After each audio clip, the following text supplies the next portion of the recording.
Ce jour-là, l'archiduc François Ferdinand, héritier du puissant empire d'Autriche-Hongrie, est en visite officielle à Sarajevo, capitale de la Bosnie, qui est à cette époque une simple province de l'empire austro-hongrois sans aucune autonomie. Le futur empereur, François Ferdinand, y est chaleureusement accueilli, et la raison en est simple. François Ferdinand a clairement pris position pour l'autonomie de la Bosnie.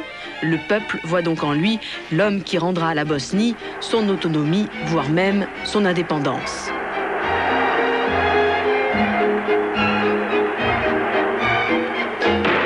C'est le drame.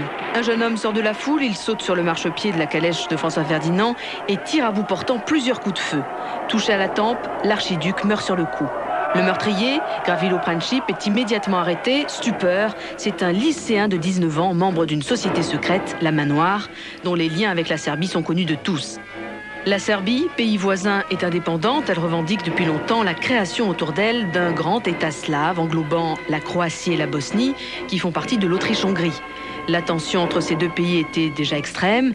À cette époque, l'Europe est une véritable poudrière. Un système compliqué d'alliances maintient une paix précaire sur le continent.